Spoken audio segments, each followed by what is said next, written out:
Olá, tudo bem? Muito boa noite para você. Boa noite, Goiás. Estamos chegando com mais um programa Boa Noite, Goiás. E no programa de hoje a gente vai falar sobre saúde. Várias questões ligadas à área de saúde.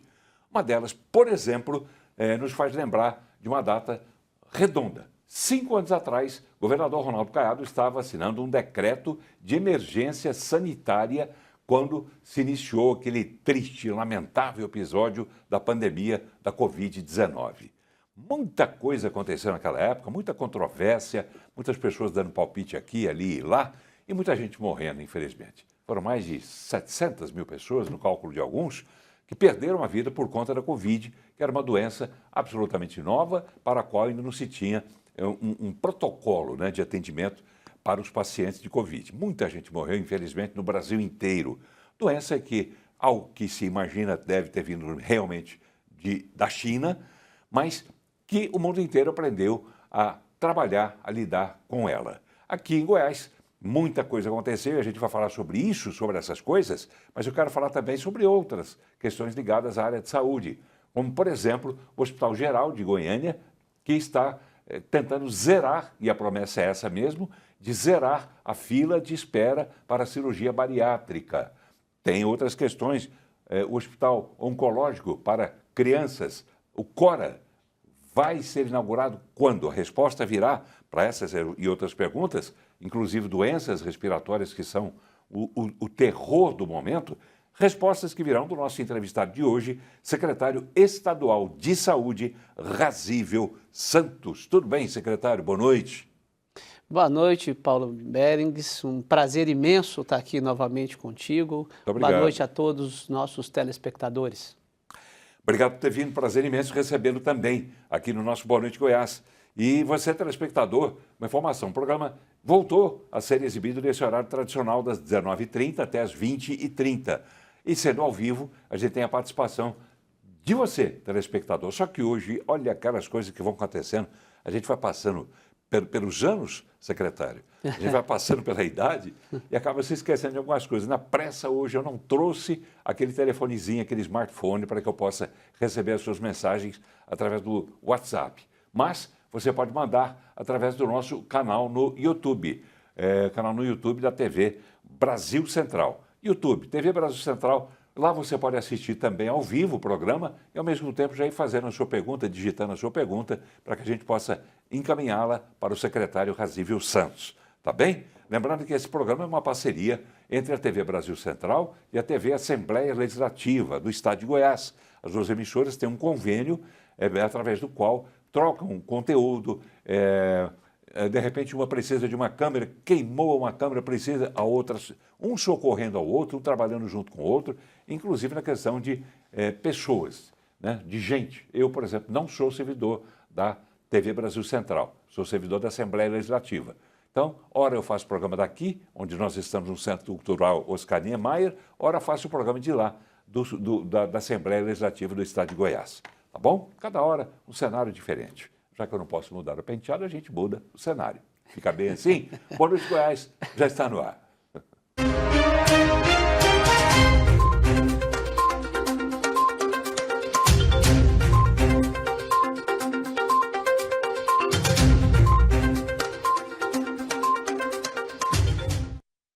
Muito bem, estamos de volta. Hoje nosso entrevistado é o secretário estadual de Saúde, Razível Santos. Muitos assuntos a tratar com o senhor, secretário. Eu vou correr. Exatamente, porque são muitos. Mas vamos começar falando sobre essa data redonda. 5 anos atrás, o governador Ronaldo Caiado assinava esse decreto de emergência sanitária, impondo restrições à população do estado de Goiás por conta da pandemia da Covid-19. 5 anos depois, o senhor já estava aqui? O senhor mora em Goiás há quanto tempo? Há 1 ano. 1 ano. O senhor não estava aqui? Não estava. Estava em Minas? Estava em Minas e estava trabalhando no Hospital Sírio-Libanês em São Paulo. Em São Paulo. Sim. De lá, de São Paulo ou de Minas, o senhor deve ter acompanhado essa atuação do governador Ronaldo Caiado. Sim, acompanhei de lá, o tempo todo. O senhor assistindo o governador Ronaldo Caiado falando o que ele falou, né, durante a pandemia, que ele foi duro. Ele foi duro. Ele tinha razão? Com certeza, com certeza. Quando ele impôs aquelas restrições, isolamento caseiro, as pessoas ficarem dentro de casa, não se aglomerarem e uma série de outras medidas. Ele acertou todas?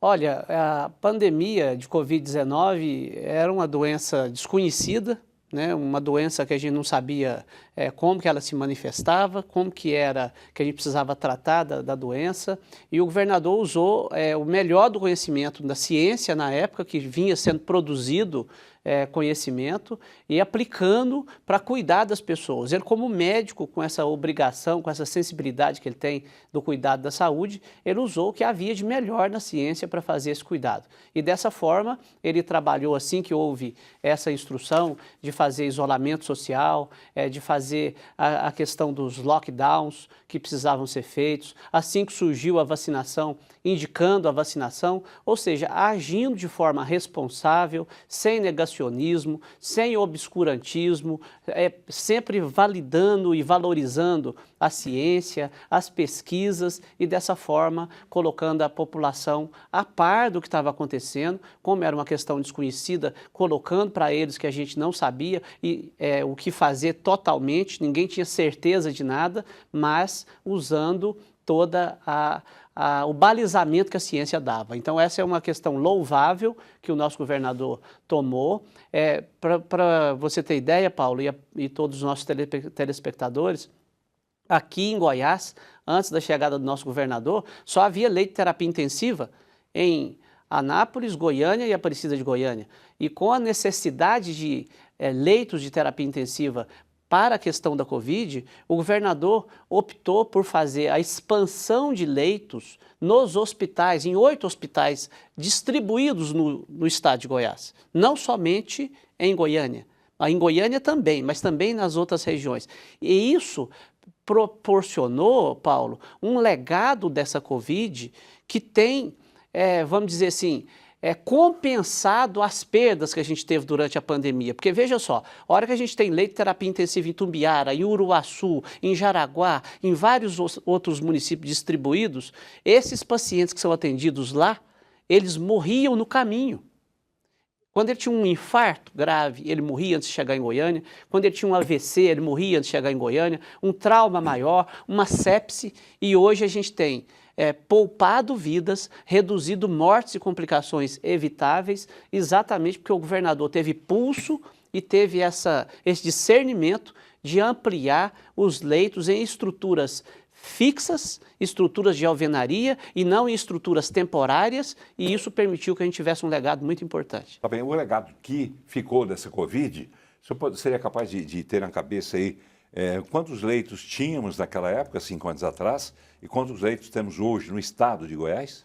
Nós tínhamos pouco mais de 200 leitos, né, quando o nosso governador chegou, e hoje nós temos próximo de 1.000 leitos de terapia intensiva. Ou seja, foi um incremento de quase 4 vezes o número de leitos e com uma diferença, distribuídos no estado. De modo que a gente consegue atender a população que tem alguma patologia grave, que tem alguma doença grave, que demanda tempo-resposta, Paulo, que essa é uma questão muito importante. A gente fazer no tempo errado e não fazer nessas doenças tempo-dependentes, infelizmente é quase igual. Então a gente precisa atender o infarto. Essa expressão é nova para mim. Essa doença que depende das mudanças climáticas, seria isso também? Depende do tempo. Ah, sim. Tempo dependente. Do relógio mesmo. É do relógio mesmo. Então, assim, o infarto, eu tenho até, vamos dizer assim, 6 horas para fazer um medicamento, uma trombólise, ou fazer uma angioplastia primária com menos de 90 minutos de atraso. O trauma, a gente tem a hora de ouro, mas dentro da hora de ouro, a gente tem os 15 minutos de diamante que a gente fala, que eu tenho que chegar rápido no paciente com trauma grave, senão ele sangra, pode morrer. No caso do AVC, até 4 horas e meia para eu trombolizar esse paciente. Eu tenho que ter uma tomografia, descartar se é AVC hemorrágico ou não, e a mesma coisa na sepse. Quando o paciente tem uma infecção e vai evoluir para uma sepsemia, por exemplo, eu tenho até 1 hora para começar o antibiótico desse paciente. Ou seja, para ontem. Isso é para ontem. Se eu não tiver uma organização, não tiver descentralizado as terapias intensivas, se eu não tiver equipes capacitadas, eu não consigo salvar esses doentes. Então, a gente tem recuperado, e eu queria deixar isso, nesse momento de 5 anos que a gente está aqui completando hoje da pandemia de Covid-19, dizer que a atuação do nosso governador tem produzido efeitos que têm compensado as perdas, não posso dizer muito assim, compensar, que as pessoas que a gente perdeu, mas a gente tem evitado novas perdas de vidas, ou seja, temos reduzido mortes evitáveis, porque ele teve pulso e conseguiu deixar um legado com relação à Covid. Pois é, e é uma história sobre a qual não se pode deixar de dar a devida atenção. Tanto que hoje, 5 anos depois de ter assinado esse decreto, o governador Ronaldo Caiado voltou a falar sobre a necessidade da vacinação de crianças, inclusive contra a Covid. Exato. Né? Ele fez uma declaração durante a realização do programa Goiás Social, sobre o qual a gente vai falar daqui a pouco. Mas antes eu quero resgatar essa fala do governador Ronaldo Caiado, porque as doenças respiratórias, assim como a Covid, estão aí. Sim. E sobre elas a gente tem que ter toda a atenção. O repórter Pedro Henrique Rabelo traz as informações e, mais do que isso, nessa reportagem traz um alerta, mais um desabafo, uma exortação, na verdade, do governador Ronaldo Caiado para que os pais não deixem de vacinar as crianças, inclusive contra a Covid. Vamos ver. No evento que aconteceu na Praça Cívica, o governador Ronaldo Caiado fez um alerta aos pais. Me ajudem, ajude a mim e ao prefeito São Mabel. Por favor, conscientize as mães. Vamos vacinar nossas crianças. Hoje nós estamos com uma demanda muito grande, cada vez maior, de leitos de UTI, exatamente por esse período sazonal, por esse aumento da gripe. Infelizmente, gente, 30% das crianças internadas estão com Covid. Quer dizer, é falta de vacinar. Nos ajudem. É fundamental, porque senão não se consegue se nós não tivermos um processo de vacinação. Os postos estão abertos. Isso é importante que cada cidadão se conscientize da sua responsabilidade e não deixe aí com que sua criança seja exposta a esse risco. Segundo dados da Secretaria Estadual de Saúde para a Covid, a cobertura vacinal no ano de 2024 para menores de 5 anos no país foi de 4,46%. Em Goiás, 1,5%. Em relação à influenza, os números são melhores. A cobertura para crianças de 6 meses a 6 anos no Brasil foi de 74,19%. E em Goiás chegou a 64,9%. O ideal é de 95%. É esperado esse aumento, principalmente pós-festas de final de ano, pós-férias e agora pós-carnaval. Então, desde 2023, a gente observa que após essas festividades, esse período, a gente começa a ter um aumento de doenças respiratórias. E geralmente o pico de casos acontece entre o mês de abril e maio, quando começa aquela mudança, né, de clima, mais frio à noite, mais quente durante o dia.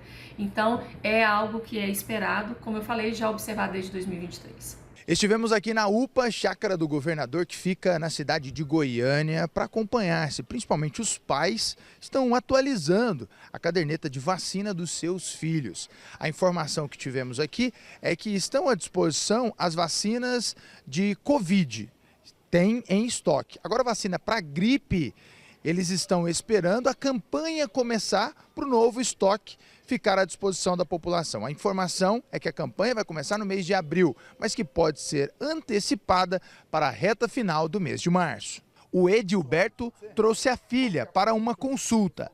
Ela entrou no CEMEI e está gripada. Essa aqui nós já vacinamos, todas as vacinas em dias, para exatamente não deixar, né? Tem que prevenir. Então está vacinada, mesmo assim tem uma gripezinha aí. A Giovana é mãe da Elisa e também veio atrás de vacina para a filha. É melhor a gente pecar pelo excesso, né? Do que evitar, Deus livre, a internação, alguma coisa mais grave. Então tudo que fizer para poder evitar, muito melhor. Hoje ela tomou da febre amarela. Os bons exemplos vêm dos mais experientes. O Isomar foi até a UPA para ver no sistema se estava atrasado com alguma vacina. Quando a gente chega da idade que a gente está, a gente tem que se prevenir, né? Ver se está tudo ok. Aí eu vi no postinho, mas está tudo ok. Não está faltando nenhuma vacina para tomar. Pois é, tá aí o recado, né, de quem tem experiência já na vida, né? Vacina, né? Vacina a gente toma desde criança, coisa e tal. Alguns mantêm o hábito, outros não, até por questões ideológicas. né? Como é que o senhor vê essa questão? Primeiro, falando sobre esse alerta, né, do governador Ronaldo Caiado. Como é que o senhor vê isso? Olha, eu estava com o nosso governador no Goiás Social, a gente chamou essa atenção, o governador tem sempre essa fala de vacinação, chamando os pais à responsabilidade de vacinar os filhos, porque é muito importante vacinar, porque é o que a gente sempre fala, né, Paulo? Prevenir é melhor que remediar. A gente tem tivemos casos no ano passado, de crianças que morreram por falta de vacinação da gripe. Aqui em Goiás? Aqui em Goiás, em Goiânia. Quantas, por exemplo? A gente teve 2 casos que a gente viu em Aparecida de Goiânia, aqui em Goiânia também, casos que a gente viu, que a gente avaliou, fez a análise do óbito e percebeu que essas crianças não tinham se vacinado. Isso é inadmissível. É inadmissível. A mesma então coisa. Defende a vacinação de crianças. Claro, temos que vacinar todas as crianças. No caso da gripe, acima de 6 meses já pode receber vacina, abaixo de 6 anos. E também na Covid, acima de 6 meses também tomar a vacinação. No caso de dengue, dos 6 anos aos 16 anos, tomar a vacinação também por causa da questão da dengue. E a questão das gestantes também se vacinarem, inclusive a partir de julho já vai estar disponível aí a vacina para o vírus sincicial respiratório, que também é uma das causas de SRAG, que a gente chama de síndrome respiratória aguda grave. Essas crianças, essas pessoas que têm essa síndrome, elas podem precisar de terapia intensiva e podem evoluir para óbito. Então, são casos que são mortes evitáveis e são internações evitáveis, Paulo. E aí eu queria chamar mesmo a atenção de todos os pais, todos os responsáveis, toda a comunidade, que a gente só consegue entregar uma saúde adequada para a população se a gente tiver essa parceria com a comunidade. Porque, veja bem, os casos que não se vacinam contra gripe ou contra Covid e que se complicam ao adquirir Covid ou adquirir gripe e que precisam se internar em um leito de terapia intensiva, Paulo, ele ocupa o leito que poderia ser usado por um paciente que infartou, por um paciente que teve um AVC, que teve um trauma. É o mesmo leito. Então, a hora que eu vou trabalhar para buscar a suficiência, para alcançar a demanda de internações que eu tenho na nossa central de regulação, quando eu tenho um volume grande de pacientes com complicações devido à Covid ou devido à gripe e que não se vacinaram, poderiam ser evitados. Que poderiam ser evitados, porque a pessoa que adquire a doença, ela não fica grave, não precisa de terapia intensiva. Então, além de eu ter perdas de pessoas, de pacientes com síndrome respiratória aguda grave, por não ter se vacinado, eu também corro o risco de demorar no acesso, de dar um leito para um paciente infartado, ou para um paciente com AVC, ou para um paciente com trauma, e esse paciente pode complicar também e pode evoluir para óbito, e dessa forma a gente cria um ciclo vicioso de falta de cuidado, onde a gente acaba culminando com mais mortes evitáveis. Vem, por exemplo, uma pergunta aqui da Sofia Rezende, do Carmo, e antes que eu leia a pergunta dela, eu quero lembrar você mais uma vez. Eu não estou aqui com o meu fiel companheiro celular, meu smartphone, por onde eu recebo as suas mensagens. Mas a gente pode continuar recebendo a sua mensagem fazendo o que a Sofia fez, entrando no canal do YouTube, no YouTube da TV Brasil Central, tá bom? Acessa lá, YouTube, TV Brasil Central, você vai assistir ao mesmo tempo em que é exibido pela TV aberta, você vai assistir também no YouTube. E de lá você já começa a mandar sua pergunta também, tá certo? A Sofia Rezende do Carmo diz o seguinte: secretário, as vacinas de Covid não podem causar problemas para crianças a longo prazo? Não, Sofia, essas vacinas são seguras. Tem pesquisa mostrando que se a gente não evita a doença, a gente pelo menos evita que tenha casos graves da doença, a forma grave da doença é evitada. Então é importantíssimo a gente se vacinar as crianças, para que a gente possa evitar a SRAG, 33% dos casos de síndrome respiratória aguda grave é causada pela Covid-19. Nós temos dados agora do CONAS, Conselho Nacional dos Secretários de Estado de Saúde, que apontam que na semana do dia 2 agora do 3 até 8 do 3, nós tivemos 193 óbitos no Brasil devido à Covid.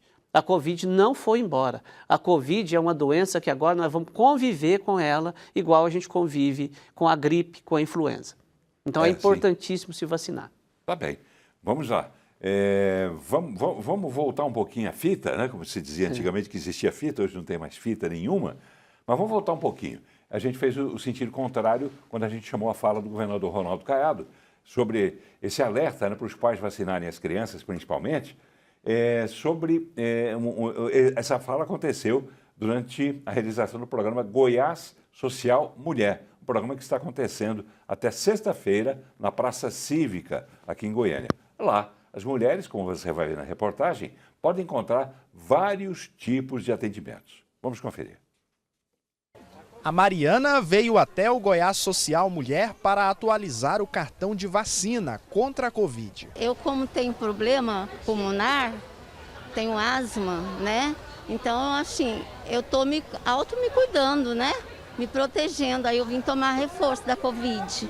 O evento conta com um estande da Secretaria de Estado da Saúde que, além da vacinação, oferece outros atendimentos para as mulheres, como a auriculoterapia, um tipo de terapia realizado através das orelhas e que ajuda em diversos problemas de saúde. É um sistema de tratamento que tem como base uma filosofia oriental da medicina tradicional chinesa, né, em que a orelha é um sistema onde passam todos os nossos canais energéticos. Então, por meio do estímulo aos pontos, você pode tratar tanto processos dolorosos, processos inflamatórios, processos psíquicos, processos emocionais. A Ana Marta participou e aprovou. Ele é muito bom para a saúde, entende? Todos os pontos do corpo, né? Como ela explicou que está na orelha, então quando ela apertou um ponto aqui no meu onde eu sinto muita dor, foi legal. Segundo a Superintendente de Políticas e Atenção Integral à Saúde, Amanda Limonge, quem for até o evento poderá usufruir de um leque de serviços. Nós temos atendimentos oftalmológicos, inclusive com organização e distribuição de óculos. Nós também estamos com a carreta da mamografia. Nós também estamos com o oferecimento de ultrassonografia, eletrocardiograma, citologia. Temos também ali a prestação, né, de serviços relacionados à vacina, os testes rápidos de IST, né, das doenças sexualmente transmissíveis. A primeira edição do Goiás Social deste ano é em celebração ao Dia Internacional da Mulher. Por conta disso, os serviços são direcionados a elas. Esperamos você, chame sua família para participar e ver, né, o quanto o Estado de Goiás promove ações realmente importantes para o atendimento da população. Que bom, né? Levando mais facilmente a população esses atendimentos. Então, só reforçando, esse evento está acontecendo na Praça Cívica, no centro de Goiânia, o início de Goiânia foi por ali, e vai até amanhã apenas, sexta-feira. Então, se você quer quer dar uma chegadinha ali para ver se você pode ser atendido em alguma coisa que você está precisando e não acha como, corra, porque é só até amanhã. E como disse ali na reportagem, são outros serviços, né, secretário, também oferecidos, inclusive de óculos, que a população pode receber gratuitamente ali. Exatamente. Esse programa, Paulo, é importante dizer para a população que esse é um programa que é um programa da dona Gracinha Caiado, né, que é um programa fantástico, o maior programa social do Brasil. E a gente tem ali, a saúde foi convidada para participar e desde que eu cheguei eu participo de todos os Goiás sociais, né? Com o Serof, que é o Marcos Ávila, um oftalmologista fantástico, né? O melhor oftalmologista do Brasil, está lá fazendo atendimento desde a acuidade visual, a refração, fundo de olho e quando precisa na parceria com a OVG, a gente consegue, com o cadastro, né, o CadÚnico, quem tem direito recebe inclusive a armação e a lente, recebe o óculos. Então é um programa fantástico. Além disso, Marcos dona Gracinha... me permita dizer que também eu tenho o maior respeito por ele, né, com ele, inclusive, que eu me consulto, né, todas as vezes que eu preciso. Aliás, está na hora de voltar, mas a equipe dele é muito fantástica, ali no CBCO, né, principalmente, que é referência no Brasil inteiro e mundo afora também. Exatamente, exatamente. E tem também, a dona Gracinha pediu para a gente, como é essa versão da mulher, né, do Goiás Social, também a carreta da mamografia. Então, a gente tem ali a carreta da mamografia para as mulheres fazer também a prevenção do câncer de mama, é extremamente importante. Então, quem puder ir lá e já fazer também a mamografia. Lembrando que o homem também pode ter esse tipo de problema, né? Pode, é raro, pode. mas tem. É raro, mas pode ter sim. Também a questão da gente estar vacinando, vacinação, viu? Como a gente veio nesse tema aí, também levar as crianças para se vacinarem, os idosos, as pessoas, para atualizar a carteira de vacinação. Que tipo de vacinas são disponíveis? Todas as vacinas são disponíveis, todas as vacinas. Então, é como se fosse uma sala de vacinação da Unidade Básica de Saúde. Então, ali a gente tem todas as vacinas para atualizar o cartão de vacinação. Então é importantíssimo todos estarem presentes, aproveitar esse momento, é acessível, é fácil, vocês vão chegar e vão ser atendidos rápido. O Dr. Marcos Ávila, para você ter ideia, Paulo, a gente estava distribuindo aí em torno de 300 atendimentos por dia. Eu tive que ligar para ele ontem, a propaganda é tão grande, boca a boca, e o pessoal está tão satisfeito que eu tive que dobrar o número de atendimento. Pedi para ele, o senhor distribui 600 atendimentos por dia, porque 300 já não está dando mais. Então, a gente já está conseguindo aí distribuir 600 atendimentos de oftalmologia por dia ali no Goiás Social. Além daquelas ações todas que a Amanda falou ali também. Nessa estrutura que a gente mostrou, que ficou, não estive lá, mas pelo que a gente vi pelas imagens aqui, uma estrutura muito bem montada. Estrutura fantástica, uma estrutura muito bem montada, ventilada, de modo que as pessoas ficam ali de forma confortável, aguardando, sentadas, aguardando o atendimento. E são vários atendimentos ali que são feitos pelo Goiás Social. Dona Gracinha está de parabéns. Uma estrutura muito bonita e uma estrutura realmente funcional. Ela trabalha bem essa questão social. Estou conversando aqui com Razível Santos, secretário estadual de saúde. Você pode conversar com ele através do nosso canal no YouTube, canal da TV Brasil Central. Você entra lá, youtube.com, bota aí TV Brasil Central. Lá você pode assistir ao programa ao vivo também, juntamente com a emissora aberta também, canal 13.1. Mas você manda a sua mensagem que eu recebo aqui e leio. Como vou ler agora, a mensagem da Clara Guerra dos Santos, ainda falando sobre vacinação. Ela quer saber, secretário, se a vacina contra bronquiolite vai estar disponível na rede pública, porque nas clínicas particulares chega a R$2.000. Ela bota lá, caixa alta, né, letra maiúscula, impossível. As vacinas disponíveis aí que pode evitar essas bronquiolites, essas síndromes respiratórias agudas graves, né? Como, por exemplo, a vacina da gripe, a vacina da Covid e a vacina do vírus sincicial respiratório, que vai ser dado para as gestantes a partir de junho, a partir de junho e julho. Esses casos já evita bastante problemas com relação a doença respiratória. As outras vacinas que não estiverem no cartão, o Ministério da Saúde tem que incorporar na vacinação envia e a gente distribui. Essa específica contra bronquiolite, onde é que ela pode encontrar essa vacina? Clara Guerra dos Santos. Clara, essa vacina realmente é no privado. Se o Ministério da Saúde incorporar, a gente também distribui para fazer a vacinação. No caso, tem que tomar para evitar essas doenças respiratórias, a vacina da gripe, a vacina da Covid e do sincicial respiratório, se for gestante. Para a secretária, uma pergunta óbvia, né? Depois de tudo que o senhor falou, que o senhor acredita nas vacinas, que é preciso vacinar, uma pergunta óbvia. Se tem que acreditar na vacina e ela é indispensável, por que muitas vacinas não são encontradas na rede pública? Essa questão de incorporação de tecnologia é feita pelo Ministério da Saúde. O Ministério da Saúde distribui as vacinas, a gente faz pressão, né, através do CONAS, quando tem alguma dificuldade, a gente fica em cima para vacinar. No caso, por exemplo, da dengue, foi fabricada a vacina num laboratório que não tem capacidade de produzir um volume grande de vacinas. Então, a gente não consegue vacinar a população inteira. Então, por isso, definir uma faixa etária de 6 a 16 anos. O ideal era vacinar a população toda. Todo mundo, né? Só que não tem esse laboratório Takeda lá no Japão, ele tem capacidade de produzir vacina só para o Uruguai. Aí vem o Brasil, desse tamanho, com 200 milhões de habitantes, ele não tem capacidade de produção. Então, muitas vacinas é uma questão de produção, outras vacinas questão orçamentária mesmo para ofertar para o Brasil como um todo. Curioso é que não falta orçamento, não falta dinheiro para outras coisas, né? Daquele governo federal que a gente conhece bem, né?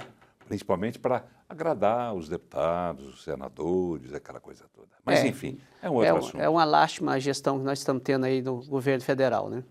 Aliás, falando nisso, o próprio governador Ronaldo Caiado já fez várias críticas recentemente sobre o fato de que o governo federal não estaria enviando para o estado de Goiás o dinheiro correto para a área de saúde. Isso procede? O que é que está acontecendo? Olha, sim, a gente tem lutado muito. Eu fui várias vezes na ex-ministra Nízia Trindade, estive lá em mais de uma oportunidade com o nosso governador, pedindo, solicitando para ela recomposição do que a gente chama de teto MAC, que é o recurso que vem para média e alta complexidade. Para você e nossos telespectadores terem ideia, Paulo, nós recebemos do Ministério da Saúde o repasse que o Ministério da Saúde manda para a gente, o repasse do teto MAC, de 400 milhões de reais. 400 milhões de reais. Por ano. O teto MAC de Goiânia é de 500 milhões de reais, ou seja, o teto MAC de Goiânia é maior que o teto MAC do Estado.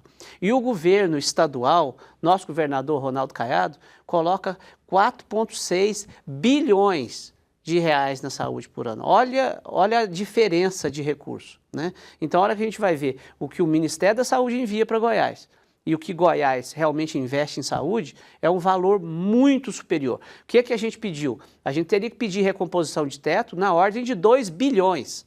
No mínimo. A gente pediu 350 milhões, não recebemos nem um centavo. Também não veio?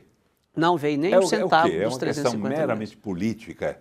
É porque lá no governo federal tem um presidente que, de repente, não tem afinidade ideológica com o governo de Goiás, que é de direita e ele é de esquerda. Tem a ver com isso? Ou o que, afinal de contas, que justifica isso? Olha, a gente não tem sido tratado realmente de forma republicana pelo governo federal. Não temos sido tratados com justiça, porque nós temos feito o dever de casa, temos feito um trabalho importante, temos trabalhado com regionalização, nós estamos trabalhando agora com a regionalização do SAMU, estamos trabalhando com a rede Nascer em Goiás, várias portarias, inclusive que o próprio Ministério publica e que não vem recurso ainda. Rede Aline é uma delas, já tem publicação e ainda não veio dinheiro.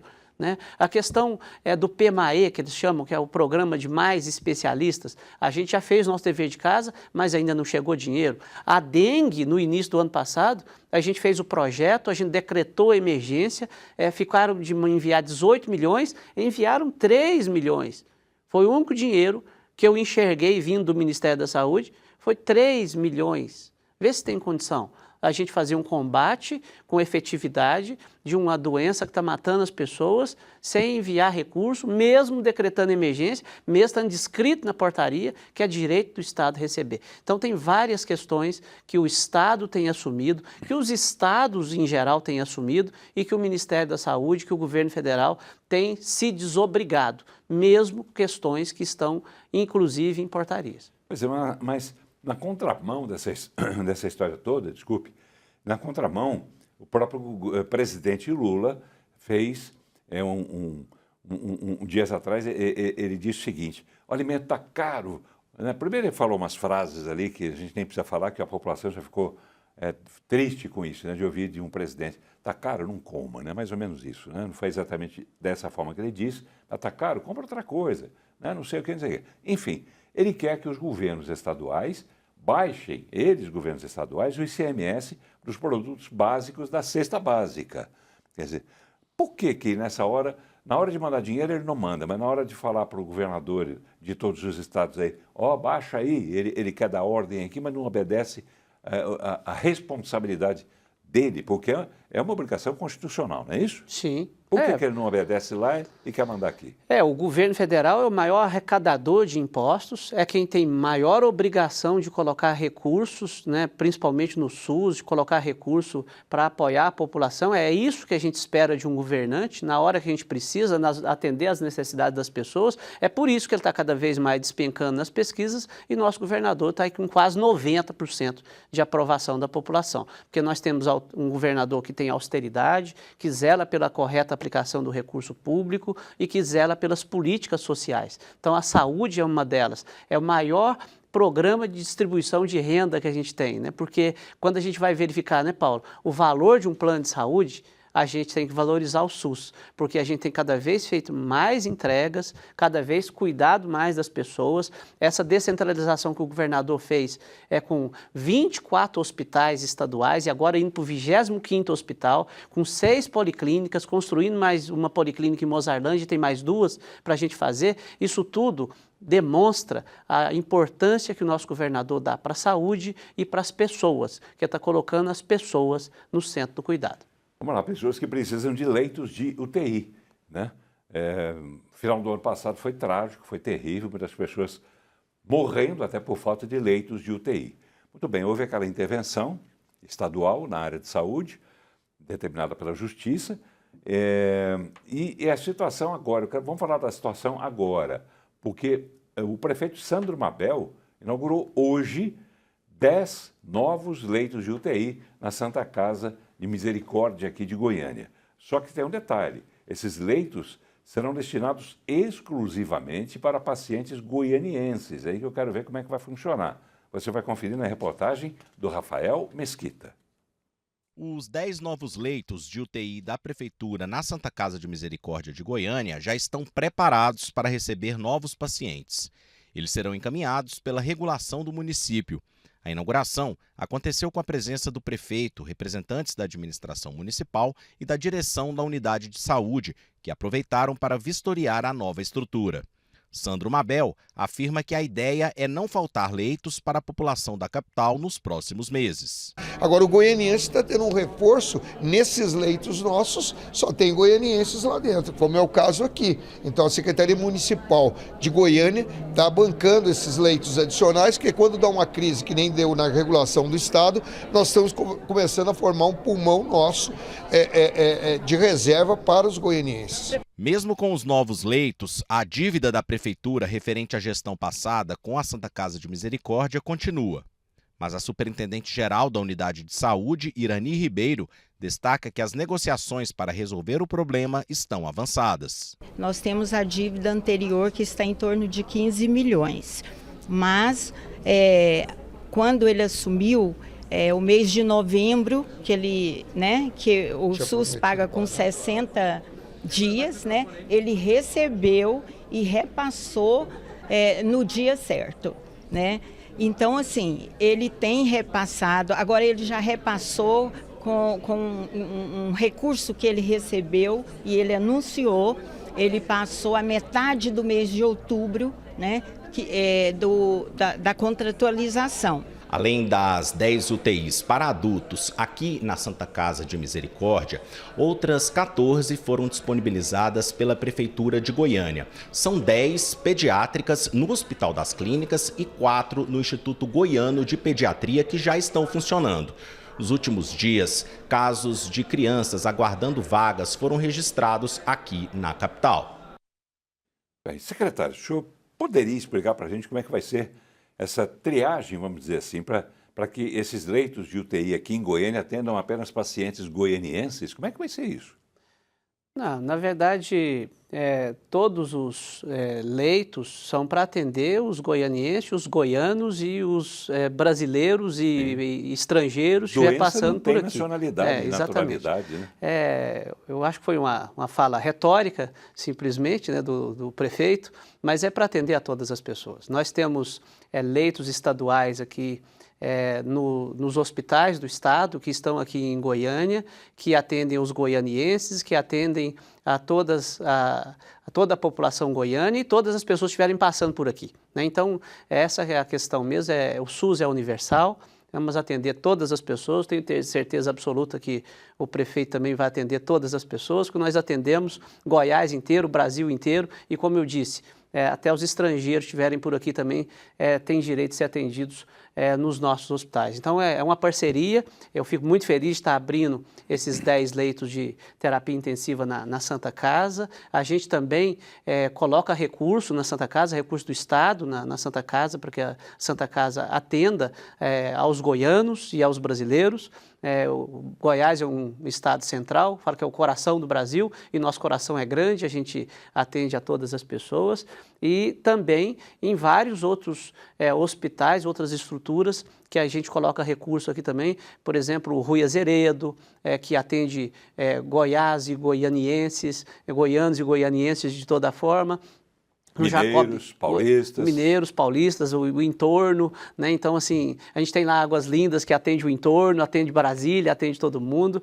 Então, essa é uma questão extremamente importante que a gente tem lutado muito e esses 10 leitos vão tirar a sobrecarga dos hospitais estaduais, inclusive, né, que a gente possa atender o entorno de Goiânia também, a região metropolitana e o restante do estado. Então essa é uma questão extremamente importante, louvável a inauguração desses 10 leitos, é motivo de comemoração, porque vai desafogar os CAIs, os CIAMES, as UPAs, e dessa forma a gente atender com tempo-resposta mais curto a todos os pacientes que precisam se internar em leito de terapia intensiva. Tá. A ideia original do SUS era a seguinte, né? Eu sou absolutamente leigo nisso, mas me lembro como jornalista de já ter tratado desse assunto em vários programas. Não tem essa história, mineiro não vai ser atendido aqui, só goianiense, só isso, aquilo. A ideia original do SUS não só previa, como obrigava, que, por exemplo, um paciente que venha de outra cidade ou de outro estado para Goiânia, por exemplo, se ele fosse ser tratado aqui, que esse custo, digamos assim, fosse cobrado lá atrás da cidade de onde ele veio, né? Porque acontece muito isso, do interior vir muita gente para cá. As prefeituras fariam essa composição, essa devolução do dinheiro que ela deveria ter gasto e não mandado a conta para o pessoal daqui de Goiânia. Isso não funciona, mas não funcionou isso ou ainda funciona de alguma forma? Existem as pactuações, né? Igual, por exemplo, aqui em Goiânia tem pactuação para atender muitas cidades do interior. Essa é outra questão também. 70% do recurso que viria para os municípios é destinado para Goiânia. Então, a maioria dos equipamentos de saúde que tem em Goiânia, que foram estruturados aqui em Goiânia, é para atender os goianienses e os goianos, porque já tem essa pactuação. Você pode até me dizer que o recurso não é suficiente porque o SUS é subfinanciado e os procedimentos pagam aquém do que precisaria. Verdade, verdade, mas é o recurso que viria para fazer aqueles procedimentos. A gente tem um negócio que a gente chama de teto físico e teto financeiro. Né? Então, o teto físico eu tenho que fazer 10 procedimentos, por exemplo, de cirurgia cardíaca aqui em Goiânia para atender a população do interior do estado de Goiás. E eu vou receber um determinado dinheiro para fazer essa cirurgia aqui em Goiânia. Só que o teto financeiro, ele é atingido antes de atingir o teto físico, ou seja, eu fiz 3, 4 cirurgias, eu já gastei o dinheiro que veio. Então fica essa incoerência, vamos dizer assim, entre o teto físico e o teto financeiro. Por isso tem essa questão aí de a gente pedir recomposição de teto, porque o recurso que o governo federal envia não é suficiente. Mas existe sim pactuação em Goiânia para atender as cidades do interior também. Tá bem, fica aí a explicação, porque a ideia original, elas dizem que não existe no mundo inteiro um programa como o SUS, como o Sistema Único de Saúde aqui no Brasil. Muita gente compara com os Estados Unidos, por exemplo, é um país muito mais avançado que o Brasil, mas lá não tem essa abertura, né, para atender a população. Só que o SUS teve um projeto, o projeto dele foi maravilhoso, mas na execução ele foi se perdendo, né, foi perdendo um pouco também. O SUS é um sistema em construção, né, Paulo? É um sistema jovem. Se a gente pensar que em 88 foi a Constituição, né, e nós somos jovens, né, Paulo? Então, assim, a gente tem um SUS que vem sendo construído no dia a dia. Nossos legisladores foram absolutamente generosos quando conferiu direitos amplos à população e obrigação do Estado. A gente precisa agora amadurecer em algumas discussões, como, por exemplo, o padrão de integralidade, né? Tudo para todo mundo o tempo todo, né, Paulo? Não existe nenhum sistema de saúde no planeta que consegue fazer. Então, essa é uma questão que a gente precisa discutir. A questão da equidade é extremamente importante. Fazer mais para quem precisa mais e fazer menos para quem precisa menos. Então, isso é equidade. Eu preciso chegar lá, e o nosso governador pediu isso para mim, para a gente chegar em cada goiano, independente do CEP, independente se ele mora na zona rural, independente do que ele faz, a gente precisa cuidar dele. E para fazer isso, eu tenho que descentralizar. Eu preciso calcular tudo e ter tempo-resposta. Eu preciso fazer gestão das filas. Eu preciso trabalhar com teoria de fila, teoria das restrições, teoria da variabilidade. Então, tem uma série de teorias que eu preciso trabalhar. E, acima de tudo, a burocracia. E eu tenho que fazer tudo isso com carinho, com respeito, com qualidade, com humanização. Porque só fazer não é o suficiente. A gente precisa cuidar das pessoas com o respeito, com o carinho, com a dignidade que elas merecem. Fazer bem feito, né? Fazer bem feito. O senhor falou de filas. E a fila para a cirurgia bariátrica no Hospital Geral de Goiânia, como é que anda no HGG? A gente já vem operando desde o início do mês. Esse é um mês, a alusão aí ao combate à obesidade, né, e aos males que a obesidade traz. E uma dessas questões, dessas ações do HGG é exatamente fazer as cirurgias bariátricas, né? São cirurgias muito importantes, cirurgias complexas, que só um hospital igual do porte do HGG a gente consegue fazer. E nosso objetivo, usando recurso, inclusive, de emenda parlamentar, do nosso senador Cajuru, a gente operar o máximo de pessoas para a gente zerar essa fila de espera dos pacientes que já estão preparados para fazer a cirurgia, que tem todo um preparo para fazer essa cirurgia, né, todo um acompanhamento psicológico, inclusive, desses pacientes, porque senão a gente opera o paciente pode entrar em depressão, uma série de coisas. Então, tem todo um trabalho que é feito para que a gente consiga realmente zerar essa fila e, ao mesmo tempo, cuidar também da prevenção da obesidade, uma série de questões. A gente tem ali no HGG o CAD, né, que é muito importante, que é o Centro Estadual de Atendimento ao Diabético, que é um modelo para o Brasil. Paulo, se você for... Eu era do Sírio-Libanês em São Paulo. E conheço o Einstein, a gente tem o Einstein aqui também, conheço o HCOR, conheço o alemão Oswaldo Cruz, conheço o Moinhos de Vento em Porto Alegre, né? Todos os hospitais de excelência, a gente não tem um centro de excelência igual esse aqui, nem no privado, com o número e a capacidade de especialistas que nós temos aqui no nosso CAD. É uma estrutura no HGG. No HGG é fantástico. É invejável. Outro dia fizemos um programa especial sobre lá, mostrando muitas coisas positivas que acontecem lá, o tratamento, as equipes com muita atenção com os pacientes, quer dizer, reproduzindo, na verdade, isso que é a orientação dos senhores.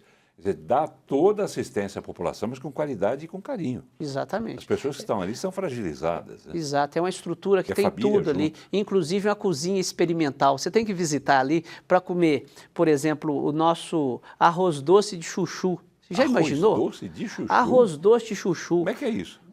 Ele rala o chuchu, eles ralam o chuchu e faz o arroz doce com adoçante e você come o arroz doce. A textura é do arroz. E não é arroz? E não é arroz, é chuchu. Imagina. Olha que coisa fantástica. E é delicioso. Aí tem um brigadeiro de amendoim. Né? Os sucos que eles fazem, as combinações ali de limão, com beterraba, com couve, é um negócio fantástico. Ou seja, mas qual que é o recado, Paulo? É que a gente pode se alimentar bem, ser uma comida saudável, ser uma comida nutritiva e saborosa. Porque dizem que a pior comida que tem é de hospital, né? Lá é fantástica, a cozinha experimental. E outra, sabe qual que é a questão? Os pacientes saem de lá com a receita. Eles se alimentam, saem de lá com a receita para fazer em casa, porque o que é importante é o que a gente chama de autocuidado orientado. Olha só, que coisa. Quem inventou essa receita maluca, né? Porque arroz doce de chuchu, eu nunca ouvi falar isso. Aí o pessoal da nutrição lá, como que chama, Yara? A menina da nutrição, que é gente boníssima. Eu preciso saber o nome para falar o nome dela no ar. E eu sempre vou lá e fico com ela, porque o governador foi lá e provou tudo. Lá também tem o sanduíche que eles fazem lá também, que é super saudável, saboroso, bonito, né? Então, essa questão do autocuidado orientado é extremamente importante, que a população que tem o diabetes, ela aprende a se cuidar e ela vai fazer isso em casa, aquela alimentação em casa, e ela vai poder se beneficiar a longo prazo desse cuidado também. Legal. Fazendo um registro ainda sobre o Cajuru, né? Você mencionou o nome dele. Sim. E ele tem tudo a ver com essa história, né? Porque ele tem diabetes. Sim. E fez a cirurgia bariátrica exatamente como uma forma de combater o diabetes. Exatamente. E melhorou a qualidade de vida dele, embora ele tenha problemas, como ele mesmo diz publicamente, problemas visuais, ele tem uma série de problemas, né? Mas ele não desiste. Ele tem a ver com aquela unidade de saúde que ele bancou também com emendas e com ajuda também do governo do Estado. O CAD, inclusive, leva o nome da mãe dele. Né? Leva o nome da mãe do senador Cajuru, sim. Funcionava dentro do HGG? Sim, funciona dentro do HGG. Ou é em frente? É dentro do HGG. É dentro? Dentro. Era de frente e agora é dentro. É uma estrutura totalmente nova, reformada. É dentro do HGG. Parabéns, mestre. Parabéns, parabéns, senador. E obrigado, viu, senador Cajuru? Gol de placa, viu? Gol de placa, né? Gol de placa. Já que estamos falando do HGG, vamos falar de um assunto que mereceu, inclusive, uma comemoração, para lembrar, pelo menos, a data, porque hoje, 13 de março, é o Dia Mundial do Rim. Dia do Rim, isso. Dia do Rim. E o HGG oferece diversos serviços gratuitos à população. O Túlio Isaac Filho, o repórter, esteve lá. Vamos ver como foi esse dia no hospital. O do rim. Olha, com certeza, quem já deu aquela dorzinha aqui nas costas sabe o quanto é importante se cuidar. Então, hoje, temos dicas e, claro, tudo para você ficar por dentro, o que fazer, qual exame fazer, como proceder caso sentir alguma coisa, com essa especialista aqui, doutora Ivana. Doutora, um dia extremamente importante, principalmente para a área da nefrologia. Hoje é comemorado o Dia Mundial do Rim e o HGG participa dessa campanha em parceria com a Sociedade Brasileira de Nefrologia. Então, anualmente, a gente faz essa campanha, a gente arma essa tenda aqui em frente ao hospital para orientar a população sobre as doenças renais crônicas. A gente tem um atendimento multidisciplinar com nutricionistas, psicólogos, a gente faz avaliação da pressão, do diabetes e a gente também está dosando a creatinina do paciente, fazendo uma avaliação de teste urinário. Onde vê se tem algum probleminha. Exatamente. E passa pela avaliação do nefrologista. Doutora, a gente vê um movimento muito grande aqui. Sinal que as pessoas estão começando a cuidar mais da saúde? Essa é a mais importante. Então, hoje a gente teve aí quase 300 atendimentos aqui hoje na tenda. E o mais importante é que a doença renal crônica ela é uma doença silenciosa. Então, quando a gente faz o diagnóstico precoce, a gente dosa a creatinina e vê que o paciente tem alguma alteração, esse acompanhamento com o especialista de forma precoce vai prevenir que esse paciente evolua para uma doença renal crônica terminal com necessidade, às vezes, até de uma hemodiálise. Sabe que é silenciosa, mas tem alguma coisinha que a gente tem que ficar... Opa, deu um start aqui? Sim. Tem sim. Em estágios mais avançados, existem alguns sinais e sintomas, que o paciente começa a perder o apetite, ele tem náuseas, vômitos, pode inchar as pernas, alguns sintomas de dor. Os rins, eles doem em algumas situações, quando a gente tem pedra nos rins, que é os cálculos renais, ou quando a gente tem infecção, são as principais causas de dor. Então, nem toda dor nas costas é um problema renal, mas é um alerta para que a gente possa avaliar se é uma causa de doença renal. Verdade, e disse bem o Túlio Isaac Filho, né? Filho, evidentemente, do Túlio Isaac pai, que também é outro gênio na comunicação, mas dizem que essa história de dor no rim, dor na vesícula por conta de pedras também, isso é uma dor terrível, né? Você já teve isso ou não? Não, nunca tive, mas não. Os pacientes relatam que a dor da cólica renal é uma das piores dores que existem, né? E realmente é uma dor que a gente fala de musculatura lisa, né? E tem 3 pontos de constrição no canal, né? Que sai do rim, né? Você tem a pelve renal, aí você tem a bifurcação dos vasos ilíacos e a entrada da bexiga. Então, nesses 3 pontos, o cálculo vai migrando e a dor também vai migrando, vai mudando de lugar. Vai andando. Né? Vai andando também. E é uma dor incólica bastante intensa, e realmente a queixa dos pacientes é muito, muito grande com relação à dor da cólica renal. Haja Buscopan, né? Morfina, Buscopan e por aí vai. Tá doido. Vamos lá. Eu queria falar com o senhor também sobre o Hospital Cora, que é um hospital que está sendo construído. Queria que o senhor falasse sobre como está a obra, quando deve ser inaugurada e que público-alvo será atingido pelo Cora.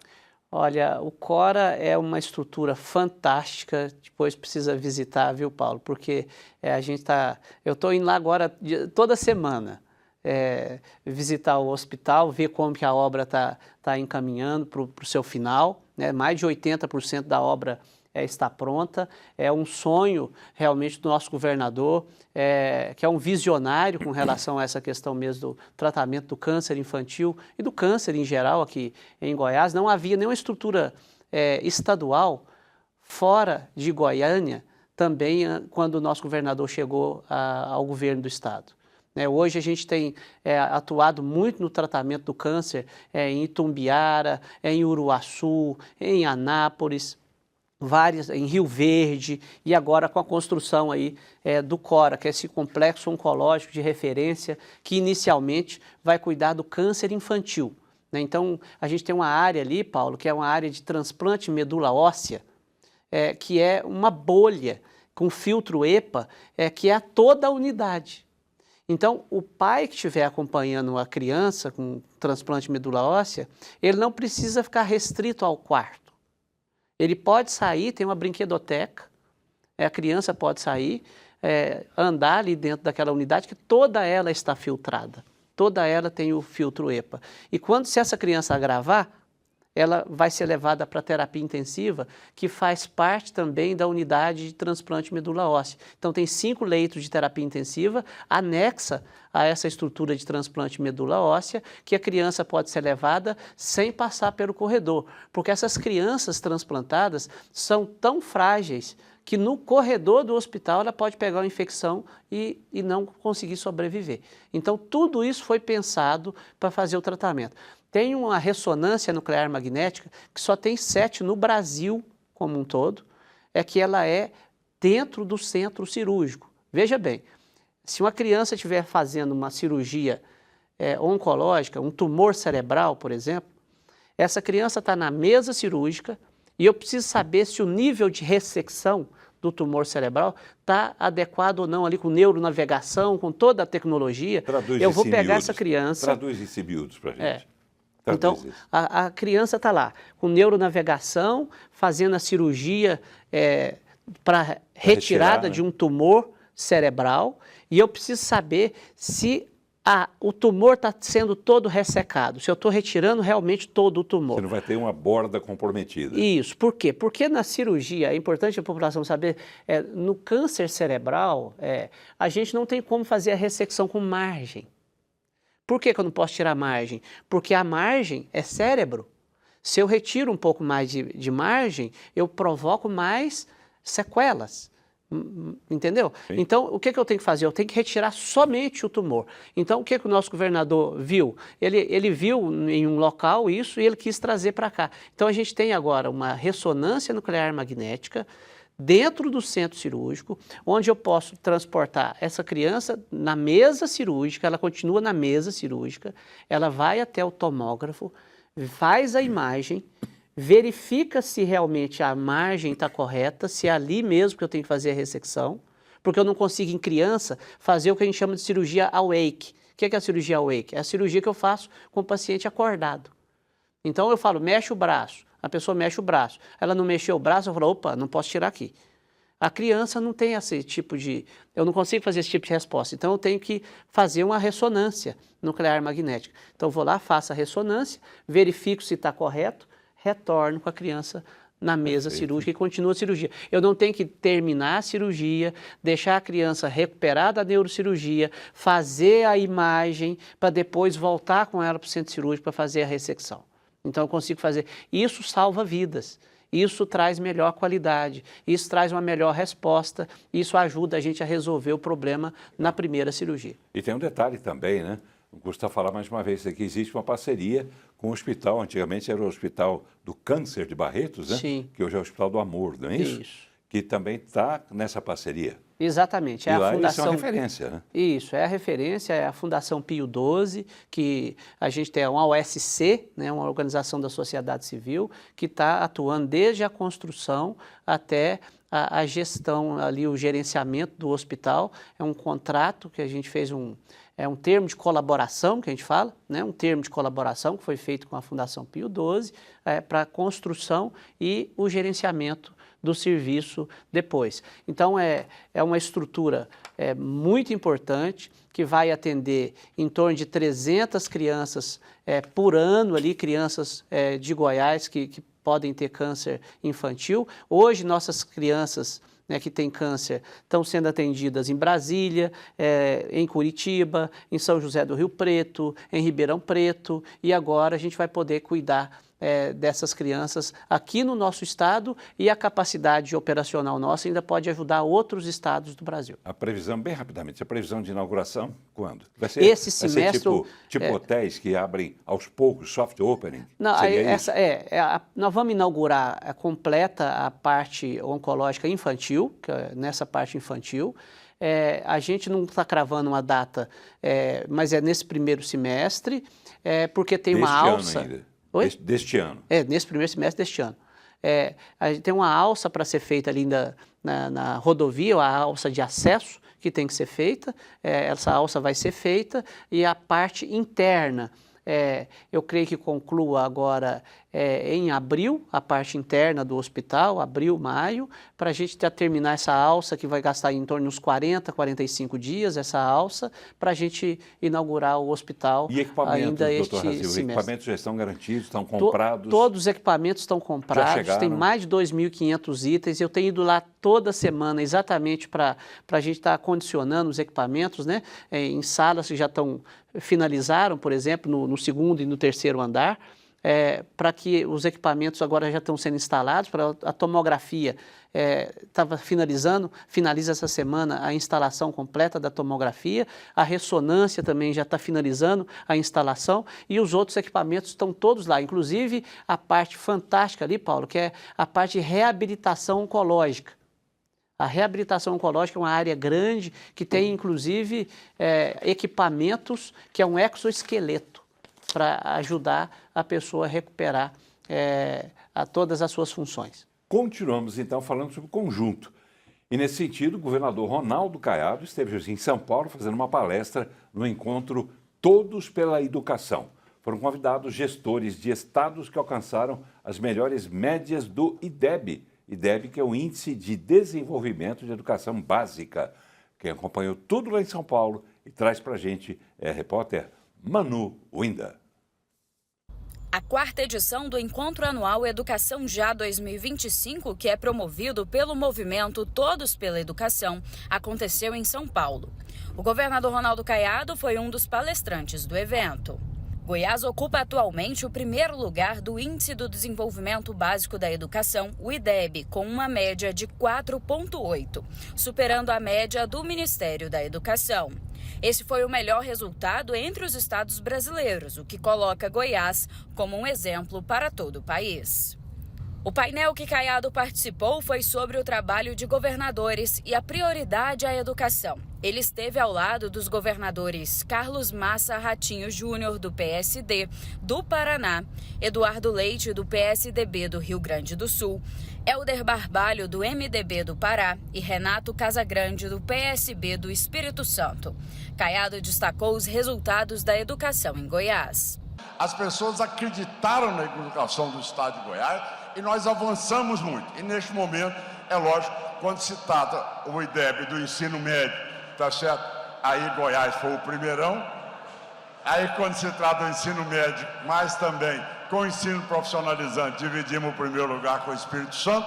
Foram convidados os governadores que cumprem ao menos um desses critérios. Estado que está entre os 5 melhores no IDEB 2023, estado que está entre os 5 melhores do SAEB 2023, estado que está entre os que mais evoluíram no SAEB nos últimos anos. Nós temos que avançar mais e buscar uma média que foi 4,83 para 5,1, que a meta é nós chegarmos a 7.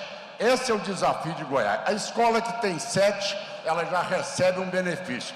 O aluno do IDEB, que já tem 980 para cima, recebe R$5.000 e a professora R$5.000. E agora de matemática também. As políticas sociais realizadas no governo de Ronaldo Caiado fazem parte das medidas adotadas para minimizar a evasão escolar e se tornaram um destaque para todo o país. É o governador respaldar a estrutura de educação. Ele está presente nos eventos. É ele falar para os alunos. É ele dizer, olha, se tem evasão escolar, vamos dar uniforme de qualidade, que não tinha. As pessoas muitas vezes não iam à aula, as meninas, porque não tinham absorvente. A criança não ia à aula porque não tinha sequer um uniforme digno. Não tinha um Chromebook, não tinha um laboratório de física, química, biologia. Então, em 6 anos, nós investimos R$8 bilhões em 1.049 colégios da rede pública do estado de Goiás, dando uma outra dimensão para a educação no nosso estado, e eu presente ali para poder, a cada vez, um que tira primeiro lugar, poder recebê-lo. Nós fizemos algo inédito, que foi incluir todo aluno do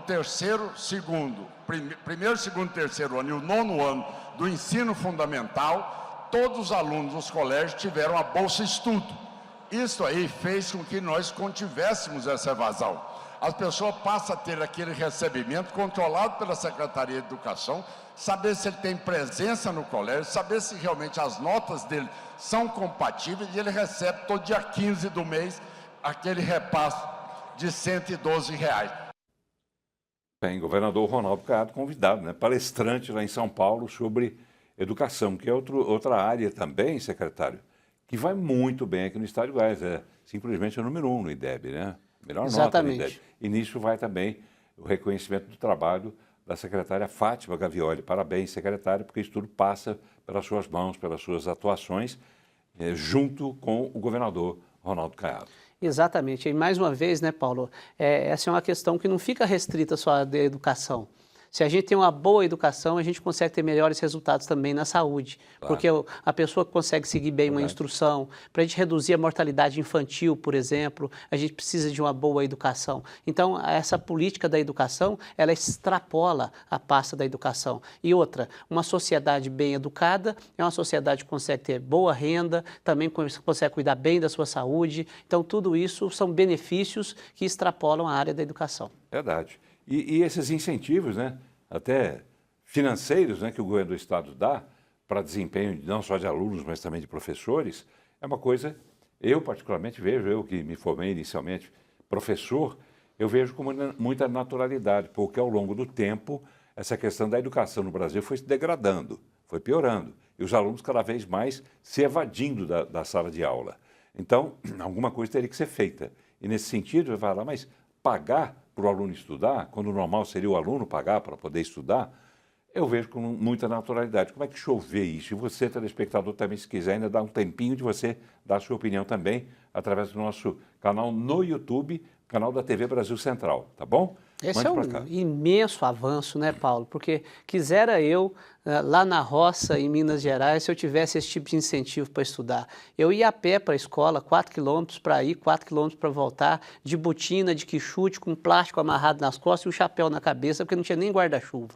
Né? Eu fui 11 quilômetros por dia, sabia? Eu fui outro dia em Silvânia e ver os meninos lá, fui num colégio e vi os meninos, a maioria da zona rural, sabe, Paulo? E todos uniformizados, todo com tênis novo, com a mochila nova, com o material escolar. Esse é um avanço imenso que a gente tem que reconhecer, porque realmente é uma revolução. E é uma sociedade bem educada, é uma sociedade que realmente vai avançar. O que faz a gente mudar de classe social, isso aconteceu comigo, é a educação. Então, pessoal, aproveitem a oportunidade, estudem muito, porque vocês têm condição, coisa que muita gente atrás, há pouco tempo atrás, não tinha condição de fazer. E eu acrescento mais uma coisa, saiba aproveitar bem isto aqui, o smartphone, que é o mundo nas suas mãos. Não para ficar fazendo brincadeirinha, fofoca, claro que tudo tem seu tempo, tudo tem espaço para tudo.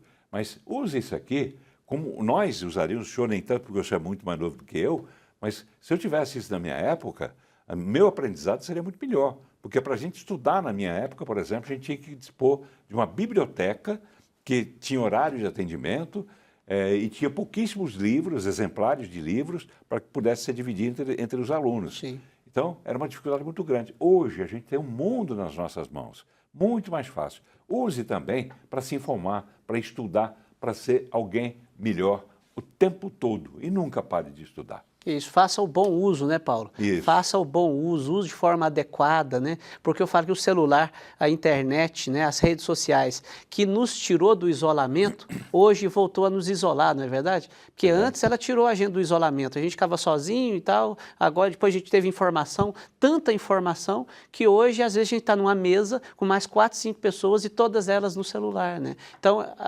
a rede social, ela, em excesso, ela voltou a nos isolar e não nos colocar em contato com o mundo, né? Bem, alguns deverão estar dizendo, mas Paulo, que conversa mais careta.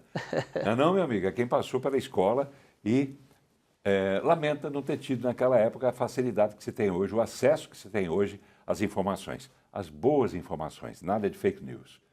Vamos lá, vamos falar rapidamente aqui, secretário, deixa-me ver se dá tempo. São 8h51, nesse momento em que estamos apresentando o programa ao vivo, mas depois, quando ele é reprisado, não vale nada disso, tá bom? Não tem como receber sua participação. Aliás, falando em participação, eu quero registrar aqui mensagem de Emílio da Cruz Oliveira.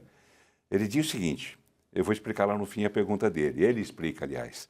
Na minha rua, secretário, tem um lote com recicláveis abandonados. E o nosso temor é a criação de mosquitos da dengue. A prefeitura de Aparecida de Goiânia, onde ele mora, diz que não pode entrar porque é lote privado. Aí ele pergunta, a sua Secretaria de Saúde, a nossa Secretaria de Saúde, tem como ajudar? Bom, pode passar para a gente, aqui o endereço, pega o contato, passa para a gente olhar. Eu já falo com o prefeito, o secretário lá de Aparecida de Goiânia, para a gente tomar providência. Não pode deixar local acumulando água, porque eu falo que o mosquito da dengue, ele é criado mesmo na vizinhança ou dentro da casa da gente. Ele não tem uma autonomia de voo longa. Então é preciso sim, tem formas da gente combater essa água parada, essa forma de entrar no lote, de intimar o proprietário para resolver, e se ele não resolver, sim, a Defesa Civil pode estar entrando nesse lote e estar retirando todos esses locais que acumulam água, sem dúvida nenhuma. Muito bom, tenho certeza que o Emílio ficou feliz com a sua resposta. Vou pedir para a Iarinha, porque essa mensagem veio pelo YouTube. Então a gente tem que pegar com a Juliana Junqueira, que é outra jornalista maravilhosa, que nós temos na nossa equipe, assim como Yara também. Yara, sobrenome? Lourenço. Yara Lourenço, trabalhamos juntos na TV Anhanguera, grande profissional, né? Grande turma lá. A Yara vai pegar então com a Juliana essa forma de contato. Vamos atrás, com o telespectador. Vamos lá. Secretário, estamos caminhando para o final, temos mais 4 minutinhos. Algum assunto que o senhor queira tratar? Para que a gente possa finalizar o programa, algum assunto, claro, de importância para o telespectador.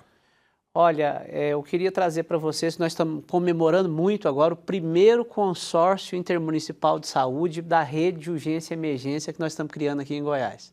Nós criamos o primeiro na região Centro-Norte, são 60 municípios, Paulo, onde a gente já desenhou ali um SAMU regional. A partir do momento que a gente inaugurar, o SAMU regional ele passa a ser gerenciado por um consórcio intermunicipal de saúde, que vai ter o gerenciamento de todos os prefeitos, vai ter um prefeito que vai ser presidente, vai ter o secretário executivo do consórcio, e a gente vai ajudar a custear esse SAMU macro-regional. Então, são 54 ambulâncias, são vários hospitais desenhados ali também que vão receber o paciente. Nenhum paciente vai estar a mais de 60 minutos de um hospital ou de um local para cuidar desse paciente. privilegiando a questão do tempo-resposta nas linhas de cuidado do trauma, do AVC, do infarto, da sepse, de modo que dentro dessas linhas de cuidado a gente consiga atender rapidamente os pacientes. O SAMU tem um ciclo curto de pegar o paciente e levar até o hospital, já desenhado com perfil para cuidar daquele paciente, de modo que a gente possa reduzir mortes e complicações evitáveis, pactuado com um comitê gestor, executado num complexo regulador que vai ser único, uma única central, vai regular todas as ambulâncias de 60 municípios. E depois a gente quer expandir isso para as outras 4 regiões do estado. Então isso é disruptivo, é revolucionário, é um grande avanço que nós vamos comemorar muito, porque a gente vai fazer uma assistência de primeiro mundo, realmente, uma assistência padrão, uma assistência de qualidade, e isso vai trazer um benefício muito grande para toda a sociedade. Existe um exemplo disso no Brasil ou aqui seria o primeiro? Eu era subsecretário de Estado em Minas Gerais, fui coordenador de Estado coordenador de urgência em Minas Gerais, e nós implantamos em algumas macro-regiões lá e estamos fazendo esse mesmo modelo aqui nas regiões do estado de Goiás. Essa é uma questão extremamente importante, porque os SAMUs municipais, Paulo, ele não consegue dar uma resposta adequada para uma região, principalmente porque nós temos no estado de Goiás 70% dos municípios têm menos de 20 mil habitantes. Então a gente precisa cooperar, a gente precisa integrar e a gente precisa desse apoio de todos os municípios de uma região para a gente ofertar serviço de qualidade, com economia de escala, com economia de escopo, com eficiência, de modo que a gente consiga reduzir mortes e complicações evitáveis. Tá bem, Razível Santos, secretário estadual de saúde, que nos deu o prazer aqui da presença, com informações importantes para você. Eu encerro com uma mensagem aqui da Jéssica Bonar. Será que é assim que pronuncia? B-O-N-A-C-H. O senhor é especialista em sobrenomes difíceis? Não, o meu também é. Apesar de ter um nome difícil. Até onde vem Razível? Razível é húngaro, é um nome húngaro. Vovô tinha um boiadeiro que tinha esse nome, quis homenagear o papai e o papai quis passar para mim. Eu sou Júnior, né? Ah, sim, olha aí. Razível, eu não conhecia esse nome. Diferente. Então, a Jéssica disse o seguinte: estou aqui, ligada no Boa Noite Goiás. Secretário Razível, muito simpático, muito inteligente. Parabéns, secretário. Diz a Jéssica. Muito obrigado. Fico muito feliz, muito obrigado. Que bom que você gostou. Obrigado, secretário, por ter vindo mais uma vez. Eu que agradeço, Paulo. Agradeço